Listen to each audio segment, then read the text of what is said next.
Susan wasn't feeling very good. And before we knew it, we were racing in our car to Bethesda North. And our life just changed from that minute. They put me in an ambulance, actually, to take me down to Good Samaritan Hospital, which has a level 3 NICU.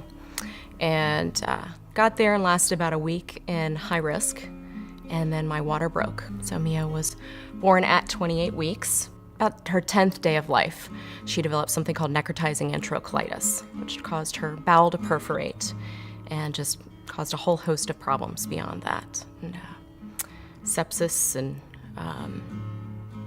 wound up with 5 major surgeries.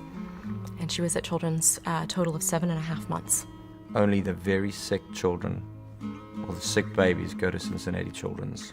And when the ambulance came to pick her up, we actually had her baptized, and we were petrified. It was pretty quick that we realized what a special place we were in, just from the nurses Mia had. Every night when we went home, we knew she was in the best care.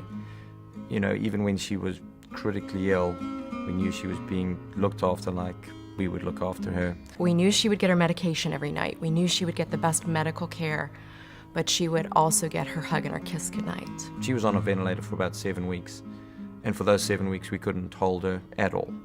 And every time before surgery, they let us hold her for a little while, which was special. And every surgery I walked her down in my arms. We went through that process 5 times. It was hard.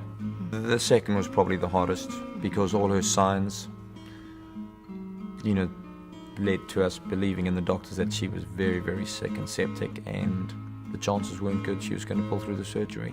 They expected actually to go in and find her bowel, her entire bowel, dead.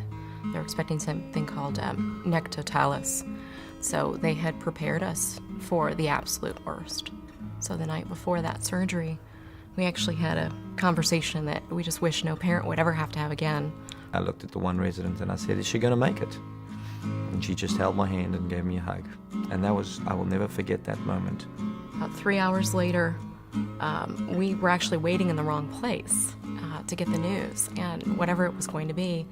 And one of the surgeons came looking for us, which you just wouldn't expect something like that to happen. But he was literally walking the halls of Children's Hospital to give us the good news that she had pulled through, and she'd only lost a very small part of her bowel.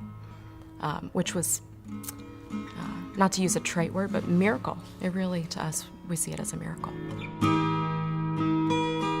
We're very thankful to have a place like Cincinnati Children's in our backyard, and we're proud of it. We talk to people all the time about our story, so I couldn't imagine living in another city, and because we would have traveled here. We've been getting some very good reports from her high-risk physician from Cincinnati Children's, saying that developmentally she's doing great, and they don't anticipate any long-term deficits. So we're waiting for her future. We know that the reason we have some of the finest physicians and support at this medical center is because of the involvement and the donations from some very, very generous people like yourselves. Every little bit will help.